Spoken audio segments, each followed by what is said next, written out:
Baha at landslide din ang naminsala sa ilang bahagi ng Bicol Region, Visayas at Mindanao.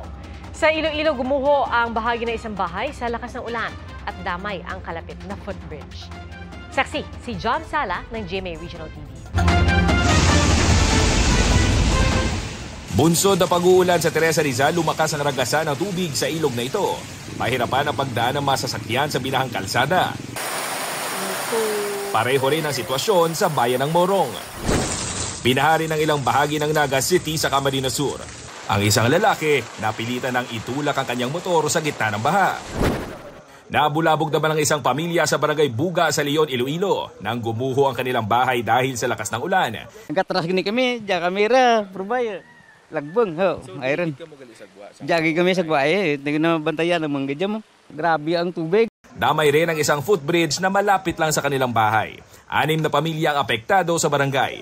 Kwento ng mga residente, bago pa mangyari ang insidente, napansin na nila ang pagguho ng lupa. Una-una, lumok na ganyan duda, sir. Kaya ang duda, sir, daw ang dingli. Daw gamay lang nga basa siya gahulog. Patuloy ang inspeksyon sa lugar para sa kanilang kaligtasan. Hindi rin nakaligtas sa landslide ang mga taga-barangay Pusok sa Lapu-Lapu City sa Cebu matapos bumigay ang ugat ng puno ng sampalok. Ayon sa isa sa mga residente, naganap ang insidente habang sila'y natutulog. May narinig ding ingay sa labas ng bahay.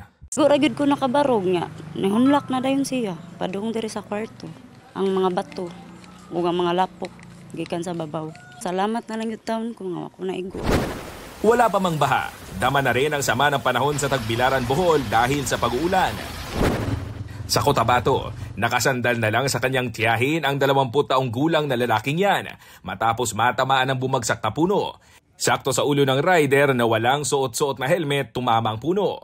Ayon sa uploader ng video, pauwi na sana ang biktima at ang angkas niyang tiyahin nang maaksidente. Kasalukuyang nagpapagamot ang biktima sa ospital. Ayon sa MDRRMO, malakas ang hangin sa lugar kaya bumagsak ang puno. Dahil humarang ito sa kalsada, agad nagsagawa ng clearing operations ang otoridad. Dahil pa rin sa masamang panahon, binaha na ang isang bahagi ng highway sa Tacorong, Sultan Kudarat. Lubog din sa bahang munisipyo sa Pagalungan, Maguindanao del Sur. Ayon sa Malacanang, nakahanda ang Department of Social Welfare and Development para magbigay tulong sa mga nasalanta ng Bagyong Mirasol. Bilang preparasyon sa pagdating ng Bagyong Mirasol, sinigurado ng Department of Social Welfare and Development na nakahanda na ang higit sa 2.5 million food packs at iba pang relief items.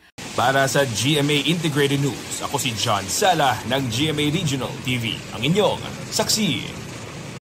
Mga kapuso, maging una sa saksi. Mag-subscribe sa GMA Integrated News sa YouTube para sa iba't ibang balita.